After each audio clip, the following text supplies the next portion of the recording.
Hey guys, welcome back to Resistance Chicks. We're your hosts, Leah and Michelle. Today is the, 11th of August, 2019. I had to think about that for a second. It's technically the 9th of Av, which is we're going to go on to a Hebrew little holiday. money talk here.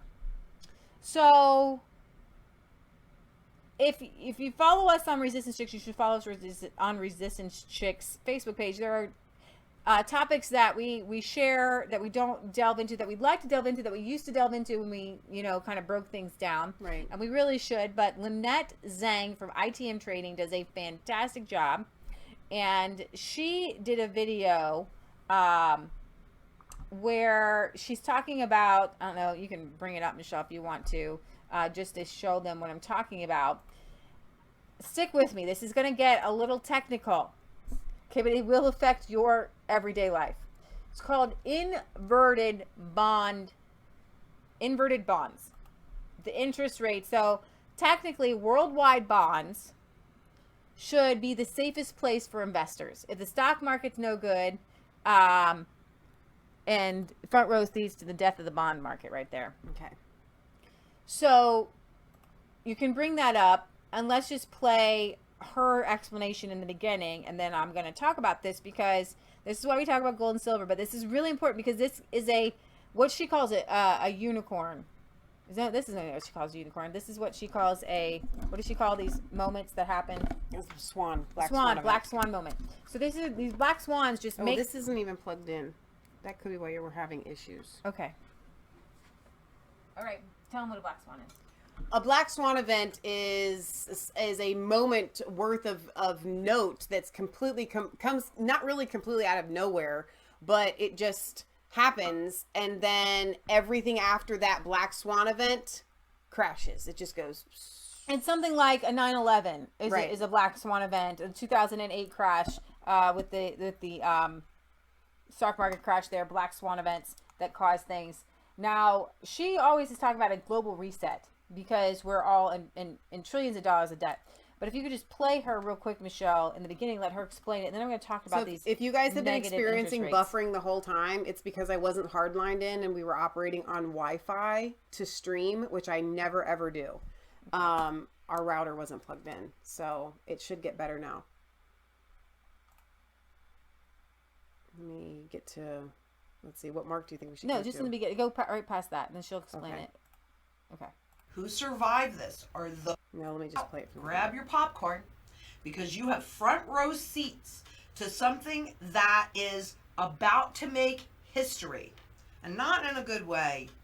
The death of the bond market is unfolding right in front of our eyes because of the death of fiat money. So that's what happens to the bond market, since they are made of fiat, pay out in fiat, and if they do even pay you back, they pay you back in fiat. It's already happened over 4,800 times. So the only people who survive this are those that understand what money never dies. I'll show you what to do about it, and I'm even going to show you that Wall Street is going for gold. And we're going to talk about all of this coming up. I love her intros. They're so fun. Yeah, they are really. So fun. So go watch that. Front row seats, the death of the bond market. But I'll just give you the overview. So right now there are 35 countries that have negative interest rates on bonds. Meaning, hey, Michelle, let's go to the bank and let's put our money in a savings account. At least we'll earn interest, right? Right. Well, would you like to put your money in an investment? Well, I'm a little bit worried about putting it in stocks. Right. So why don't I just put it in a bond, a savings bond? And governments back these things up. I'm going to be okay, right? Wrong. Well, normally, they shoot for a good, you got 2.5 interest rates that give you something coming up, right? Well, because of 2008, she has the charts. This is like never happened. We have negative interest rates. What does that mean? That means that right now, $15 trillion in worldwide bonds you're paying money to have your money in a bond. It literally is the insanity of this. Could you explain the insanity of this? Because it's hard to. I don't feel like people are getting it. Okay, so it used to be when you would buy, what is it that we buy for the kids? Is it just a bond? Yeah. So you buy it. So have you guys ever bought just bonds, a 20-year bond or whatever? You go into the bank, you literally buy it in someone's name. And then once it reaches its full maturity, you go and you get way more than you put into it. So our Aunt Stell did that for us when we were kids. And I'm sure she probably paid what? This is just a guess, maybe $200 for this bond. And then when we turned 18, after she passed away, actually, it was before that, they were like worth $2,000. Okay. That's the idea behind buying and purchasing a bond. Now imagine, and it's supposed to mature over years. That's the point. If you pull it out before its maturity rate, then you don't get the full amount. Imagine going to the bank and saying, I would like to buy a bond. And they say, okay, that's going to cost you your $200. And then when you get it back, it's going to be worth less than your $200. And that's not even accounting for inflation. So historically, that's the insanity of this. Historically, people give the government their money instead of spending it with the promise of being paid back over time with interest. Now, governments are essentially getting paid to borrow money as people become increasingly desperate for a safe haven for their wealth. Although the spread between U.S. bond yields and the rest of the world is wide, it's possible the U.S. could get sucked into this global trend. And this is from current mainstream news. But if somebody is desperate for a safe haven for their wealth, you know what you do? You buy gold and silver. In your hand, money, real wealth. This will never expire. It will never go bad. It will never lose its value. It will always keep pace. It will always maintain. Right. It will never, ever, ever, ever, ever, ever, ever, ever, ever, ever, ever fail. And global downdraft in bond yields this morning. You guys were saying the 10-year note down to its lowest yield in roughly 3 years. German Bund, lowest level ever. Now even more deeply negative, and increased speculation. U.S. yields could go sub-zero. Take a look at the three big bond markets that we're following there. Wow, is it now 161 on the 10-year yield? I just looked at it, it's 165. There we go. The Bund, minus 60 basis points for the yield. Japanese 10-year, that's holding in there. It's unclear what sparked this rally, but as Sarah was talking about, looks to have started with unexpectedly deep rate cuts overseas. Add to that a really bad German industrial production report, both of which raised new fears about the outlook for the global economy. Several central banks cutting rates more than expected. New Zealand, Thailand, and India all dropping more than expected, pressuring the U.S. Federal Reserve to act as Fed officials see U.S. rates increasingly out of line with the rest of the world. And that's what the president was tweeting about this morning. Okay, now let's look at the probabilities. Relatively modest so far. There is. So I know that that's going to be a little bit deep for you guys, but I hope it is, and I hope that you understand that, because let me just give you this as an example. Denmark's third largest bank is now paying people to take out a mortgage. So this is what we have, real world consequences.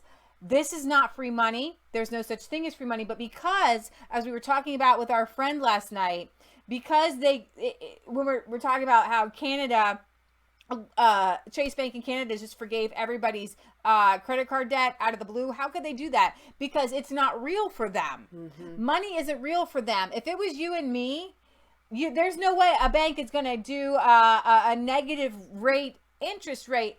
The economy, when you start seeing negative interest rates for mortgage, we're living in an upside down world, and something is crazy about ready to happen. This doesn't happen. When I was a kid, we had interest rates 12, 15, 17%. Okay, so that was like normal. Yeah. This isn't normal, but that was at a time, even when I was a kid, even in the 80s, you could say, they got so printing crazy. Yeah.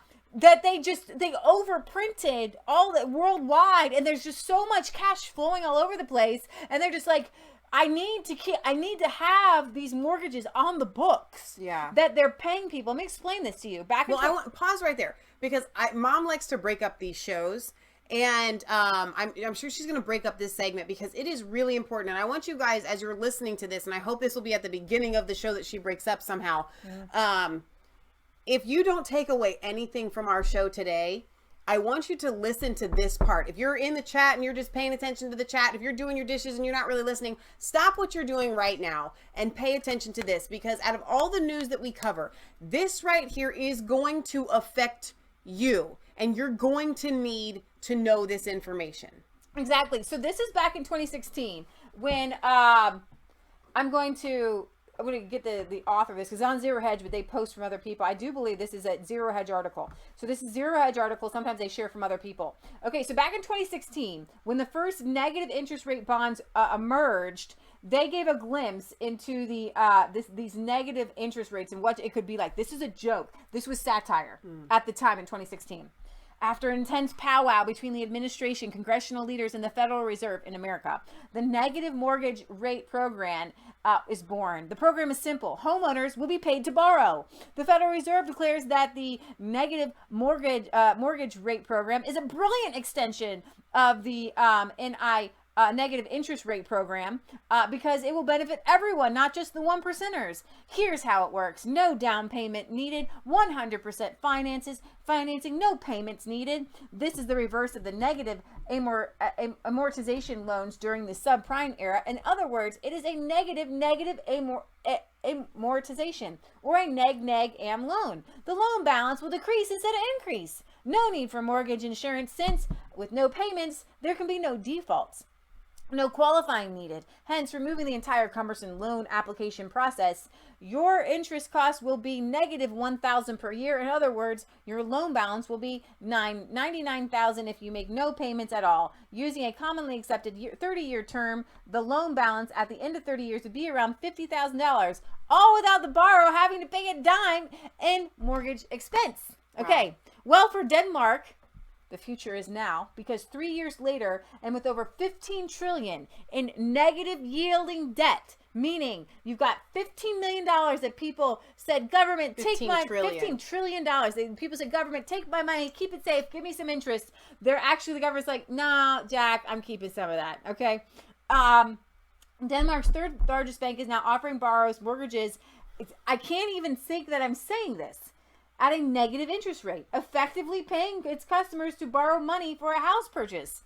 Jyske Bank said this week that customers would now be able to take out a 10-year fixed rate mortgage with an interest rate of negative 5%, meaning customers will pay back less than the amount they borrowed. Or precisely what Zero Hedge said would happen in this dystopian future. If you buy a house for $1 million, you're only paying back $995,000. No mortgage payments would be due between the purchase and the payoff date. So whatever. It's another chapter in the history of mortgage. A few months ago, we would have said that this would not be possible, but we have been surprised time and again. And this opens up a new opportunity for homeowners. In practical terms, the negative interest rate will act as a subsidy to the repayment, and the repayment portion will become smaller and smaller as the debt is reduced. How is this possible? Yes, I hardly understand it either, said a housing economist in Denmark. In fact, I said it can't happen, but we have figured it out on how to have a negative rate mortgage rate. That said, even with negative interest rate, banks often charge fees linked to the borrowing, which means homeowners still could pay back more. And Insider notes, Jyske Bank's negative rate is the latest in a series of extremely low interest rates from banks and Danish homeowners. What is even more bizarre, however, is that unlike most of its European peers, Denmark's National Banken, Denmark's central bank, has held its main lending rate positive at 0.05% since January 2015, whereas much of Europe and Switzerland have cut their rates to deep negative territory in the past 5 years. And while negative rates on mortgages are only now becoming available to customers, they have been available to short-term mortgage bonds in Denmark since May. It's never been cheaper to borrow. So what happens next? This is what we concluded 3 years ago. Before you call us nuts, this is actually already reality. The governments of Germany, Switzerland, Japan, and others are charging savers for the privilege, and this is what we're talking about. They're charging savers for the privilege of lending them their money. Why stop there? let the people enjoy negative interest rates when they buy a house, a car, or borrow for a college education? In fact, why bother with taxes? Just let the government borrow to operate. And the more it borrows, the more it makes. And here we are with banks now praising and paying debtors whose loans are automatically repaid, while crushing savers who have to suffer negative interest rates on their deposits. As such, the next logical step is to take upside down finance to its extreme and unleash modern monetary theory, helicopter money on the population, because I have goosebumps, with a record 246 trillion in global debt outstanding. Okay, we have to have a global reset. We can't continue to play Monopoly negatively. It hurts your head too much.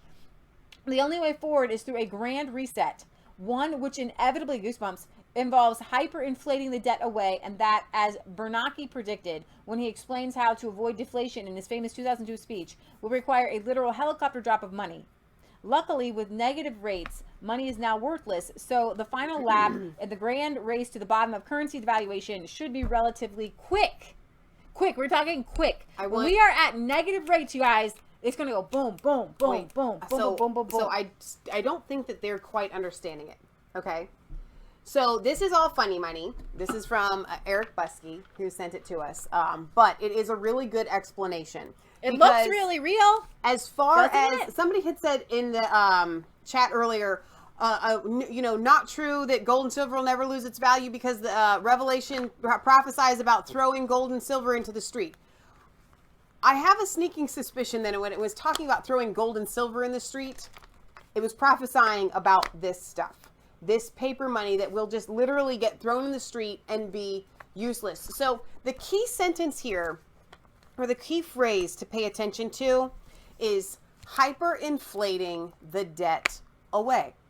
So if you were in $1,000 worth of debt in 1950, right? That would be the equivalent of, I don't know, maybe 75. You could buy a house, right? A small house. So let's say even $50,000 worth of debt. Well, okay? let's just use this house. Grandpa bought this house, right, for $10,000. For $10,000. It's now worth like $150. Exactly. Okay, so when you take inflation, it's worth $150,000 now because of inflation. So that's how you hyperinflate the debt away. And that's why these people believing in the modern monetary theory really in their core beliefs think that it's possible to do. And you know what? In a sense, they're not wrong. You actually can hyperinflate the debt away. And that's why when Lynette Zang is over here, she's like a mime, like yelling, and no one can hear her.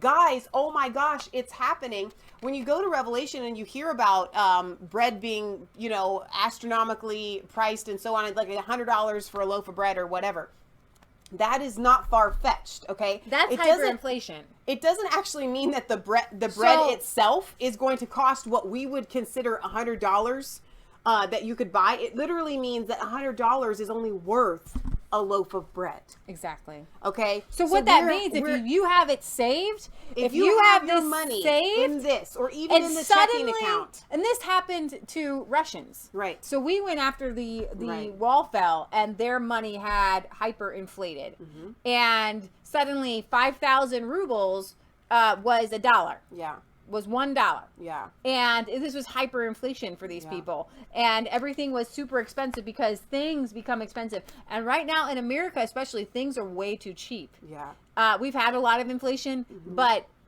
we live a lot on borrowing, and things will crash. And I want you to be prepared, and I want you to be ready, which is why I want you to have seeds saved up, which is why I want you to have a water source, which is why I want you to have a garden, which is why I want you to have gold and silver. But most importantly, as I break the little bonds that hold it together, let's just, most importantly, what I want you to have is faith in Christ.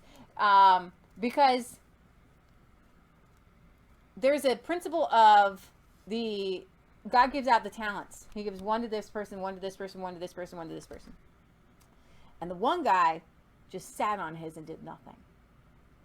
Okay?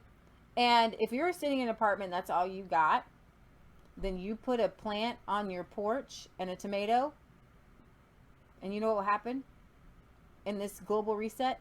If you've done everything that you can to do within your power, that tomato will not stop tomatoing. Right. Okay, this is what we call faith. This is what we call walking in the power of God. This is what we call being blessed because you did what God asked you to do with what you had. If you have a giant yard and you say, I don't want to plant a garden, I want to go to the grocery store, when the poop hits the fan and it's going to hit, you're going to be covered in it. Okay? So one last time, because I really, as I'm processing this, I'm trying to come up with ways for you guys to be able to understand it, because this is very deep and it sounds very complex. It's actually very simple. Okay?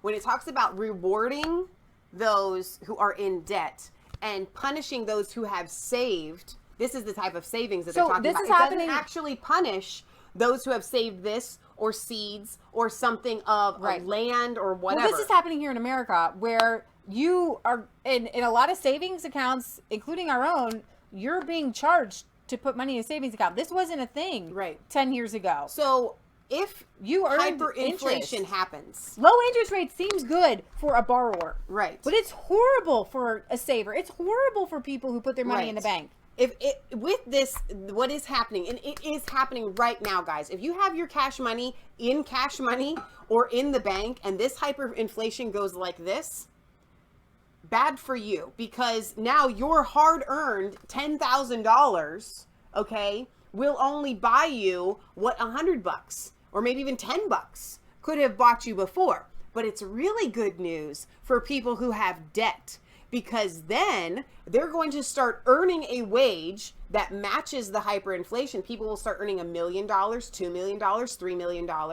And if you have $5,000 in credit card debt, or even $40,000 or $50,000 in credit card debt, well, gosh, gee, it's easy to pay it back because your wages of hyperinflation are matching now. Okay, your wages are now matching what hyperinflation has happened, and you can easily pay back your debt. But you can't get new stuff. Exactly. And so that's when it's very harmful to people who have saved paper money, and it's very profitable But gold for and those who silver have will not been go. in debt. But gold and silver won't go anywhere. Exactly. But gold and silver will not go anywhere. So let me give you another example of this. In Canada, Chase Bank forgives all outstanding credit card debt for Canadian customers. How is this a thing? And a shocking move, eh?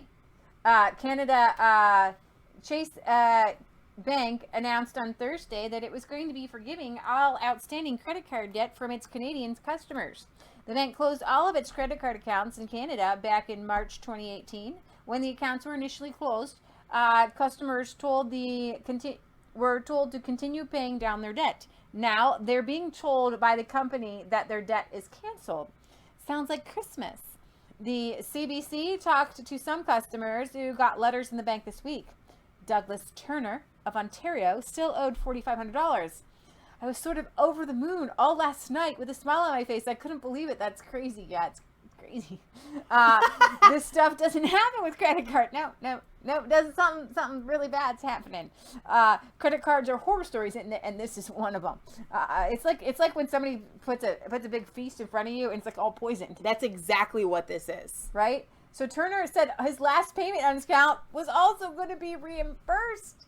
Can you think of that? I told Michelle that last night. She's like, what? Paul Adamson of Dunlop, Ontario, said he called his bank after seeing his account was closed because he was concerned about missing a payment. That was honest, good Canadians, polite too. I'm honestly still so flabbergasted about it. It's surprise fees, extra complications, things like that. Definitely not loan forgiveness. The bank had previously offered reward cards for both Amazon and Marriott in Canada. Maria Martinez, Vice President of Communications for Chase Card Services, said that the bank could have sold the debt, but that forgiving it was a better decision for all parties, including, most importantly, our customers. It'll be interesting to see if the news is as well received by diligent Chase customers in Canada who paid off their cards. A 24-year-old university student said she hadn't paid the card in 5 years, and it's kind of like I'm being rewarded for my irresponsibility. Okay, so you guys do understand that Chase is a bank, right? They're supposed to be. And the way a bank is supposed to operate is you entrust this bank with the safekeeping of your funds. Then they actually go and use your funds and lend them out to other people and try to make money on it via interest. So if you've deposited your money into a Chase account, which we actually have a Chase account, and they're giving all this money away, it should concern you. Where is my money? What have you done with my money? Okay. Now, granted, they are loaning out magical money. That's the thing. You deposit $1 into Chase, and they then can loan out 100, and then that becomes exponential. They may loan it to another bank, and that's how we have all this hyperinflation. They loan the $100 that's fake, that they can loan to a bank that, and they deposit it into that bank, and then they can take that and loan $1,000, and so on and so forth. And that's why we have a house of cards that is about to crumble. So if you ain't ready, get ready. Yeah. It's very, very, very important, guys. We've been saying it. Ain't I been saying it? Watch Lynette's shows. But even more importantly, buy gold and silver, buy land, buy ammo, buy anything that has actual tangible value. Yeah, I'm agreeing with you. All right. We love you guys. God loves you. And God bless. And have a wonderful rest of your Sunday. Beginning of your week. Bye, guys.